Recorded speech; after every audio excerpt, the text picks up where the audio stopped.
السلام علیکم ورحمۃ اللہ وبرکاتہ۔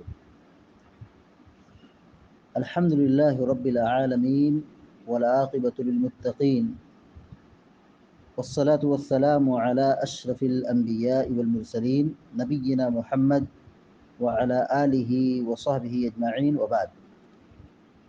فعن المغیرة بن شعبة رضی اللہ تعالی عنہ ان النبی صلی اللہ علیہ وسلم توضأ فمسح بناصیته وعلى الامامة والخفین اخرجہ مسلم۔ بلوغ المرام من ادلۃ الاحکام کی حدیث نمبر 43 ابھی آپ کے سامنے پڑھی گئی ہے۔ حدیث کے راوی مشہور صحابی حضرت مغیرہ بن شعبہ رضی اللہ تعالی عنہ ہیں۔ یہ قبیلہ ثقیف سے ان کا تعلق ہے، ثقفی کہلاتے ہیں۔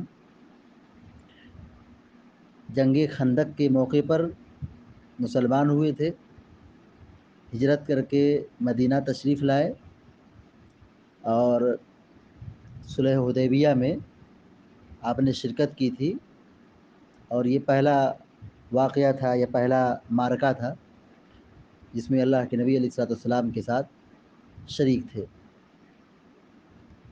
سن 50 ہجری میں آپ کی وفات ہوئی ہے۔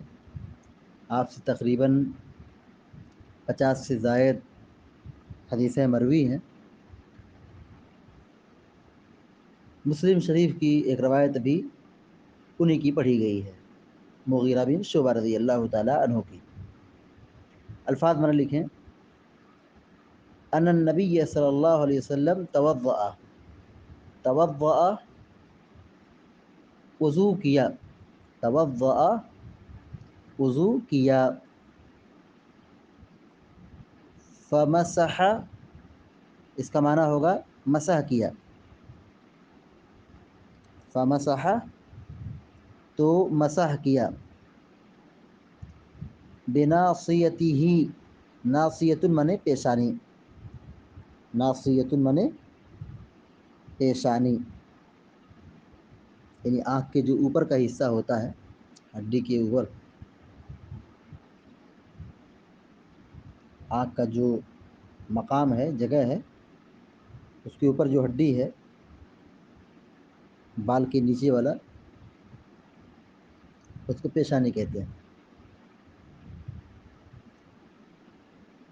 عمامہ، عمامہ مانے پگڑی، عمامہ پگڑی، وہ کپڑا جو سر پر باندھا جاتا ہے، سر پر لپیٹا جاتا ہے، اس کو عمامہ کہتے ہیں، پگڑی کہتے ہیں۔ والخفین، خف چمڑے کے موزے کو خف کہتے ہیں، خف چمڑے کا موزہ، خف خا اور فا چمڑے کا موزہ، خفین کا معنی ہوگا دو موزے، خفین کا معنی کیا ہوگا؟ دو موزے، یعنی دونوں پیر کا دائیں بائیں تثنیہ کا صیغہ ہے، ڈبل، خفین دو موزے۔ حدیث کا ترجمہ ہوگا: وعن المغیرة بن شعبة رضی اللہ تعالی عنہ ان النبی صلی اللہ علیہ وسلم توضأ فمسح بناصیته وعلى العمامة والخفین۔ حضرت مغیرہ بن شعبہ رضی اللہ تعالی عنہ سے روایت ہے، ان النبی صلی اللہ علیہ وسلم توضأ، یہ کہ اللہ کے نبی صلی اللہ علیہ وسلم نے وضو کیا، ان النبی صلی اللہ علیہ وسلم توضأ، ان النبی صلی اللہ علیہ وسلم توضأ، یہ کہ اللہ کے نبی صلی اللہ علیہ وسلم نے وضو کیا، فمسح تو آپ نے مسح کیا، بناصیتہ اپنی پیشانی کا، آپ نے اپنی پیشانی کا مسح کیا، وعلی العمامۃ پگڑی پر بھی مسح کیا، وعلی العمامہ پگڑی پر بھی مسح کیا، پیشانی کا مسح کیا، پھر اس کے بعد پگڑی پر مسح کیا، والخفین اور آپ نے دونوں موزے پر بھی مسح کیا۔ ان النبی صلی اللہ علیہ وسلم توضع، کہ اللہ کے نبی صلی اللہ علیہ وسلم نے وضو کیا، فمسح، تو مسح کیا، بناصیتہ، اپنی پیشانی پر یا اپنی پیشانی کے بالوں پر، وعلی العمامہ، پگڑی پر، والخفین، اور دونوں موزوں پر۔ اس حدیث میں 3 چیزوں پر مسح کا ذکر ملتا ہے، ایک تو پیشانی، دوسرا پگڑی، تیسرا موزہ۔ اس حدیث کا خلاصہ کیا نکلا کہ ان تینوں پر مسح کرنا ثابت ہے، یا ان تینوں چیزوں پر مسح کیا جائے گا، یعنی ان حصوں کو اب دھلا نہیں جائے گا۔ اصل وضو میں کیا ہے؟ دھلنا، ہاتھ، پاؤں، چہرہ، یہ کیا ہے؟ دھلنا ہے، لیکن سر کا مسح کیا جاتا ہے۔ اسی طریقے سے اگر پیر میں موزہ پہنا ہو آدمی نے اپنے پیر میں موزہ پہنا ہے تو موزے پر مسح کیا جا سکتا ہے۔ یہ اس کا ضابطہ آگے بتایا جائے گا کہ کب اور کن حالتوں میں اس طرح کیا جائے گا۔ تو خلاصہ کلام کے طور پر کہ جب آدمی وضو کے ساتھ موزے کو داخل کیا ہے تب مسح کر سکتا ہے۔ آدمی پگڑی باندھا ہے، سر کے اوپر کپڑا لپیٹا ہے، اور پگڑی معروف ہے امامہ، تو اس پر بھی مسح کر لے گا، اس کو کھولنے کی ضرورت نہیں ہے۔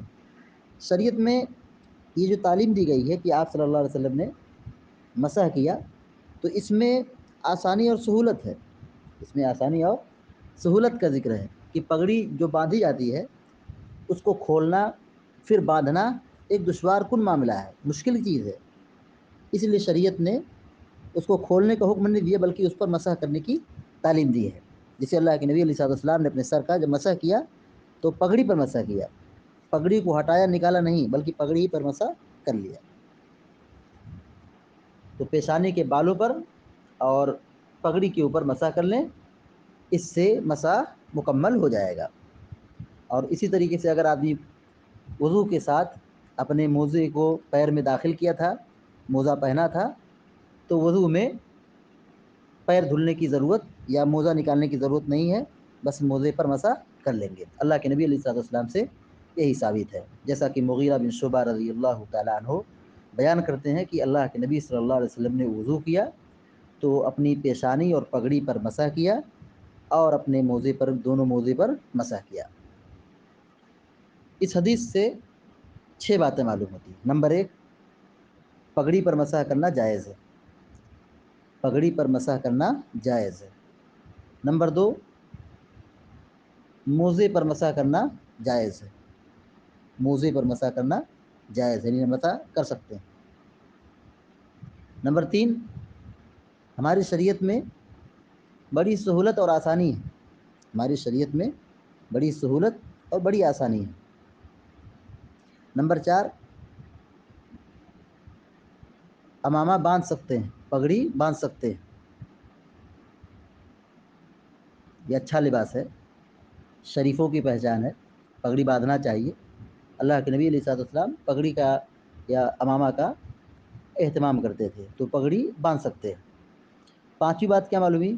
موزہ پہننا چاہیے، موزہ پہن سکتے ہیں، موزہ پہن سکتے ہیں۔ یہ نہیں کوئی سمجھے کہ موزہ اور جوتا پہننا یہ دنیا داری ہے، بڑے لوگ پہنتے ہیں، ایسا نہیں ہے۔ موزہ پہننا بھی اللہ کے نبی علیہ السلام سے ثابت ہے، لہذا موزہ پہن سکتے ہیں۔ 6ٹھی اور آخری بات یہ معلوم ہوئی کہ مسح کی شروعات پیشانی سے ہوتی ہے، پیشانی کے بال سے ہوتی ہے، یعنی جہاں بال لٹکتا ہے، پیشانی جو سامنے کا جو حصہ ہے، آنکھ ہے، آنکھ کا جو مقام ہے، اس کے اوپر جو ہڈی ہے اور بال کے نیچے جو حصہ ہے اس کو پیشانی کہتے ہیں۔ تو مسح کی شروعات پیشانی سے ہوتی ہے، پیشانی سے ہوتی ہے، یعنی وہیں سے مسح شروع کیا جائے گا۔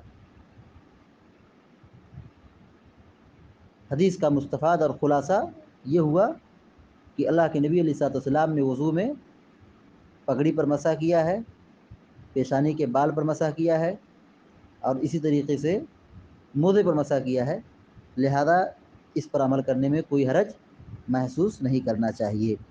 اللہ رب العالمین سے دعا ہے کہ اللہ تعالی ہم سب کو نیک عمل کرنے کی توفیق عطا فرمائے، آمین یا رب العالمین۔ وصلی اللہ علی نبینا محمد وعلی آلہ وصحبہ اجمعین۔ السلام علیکم ورحمۃ اللہ وبرکاتہ۔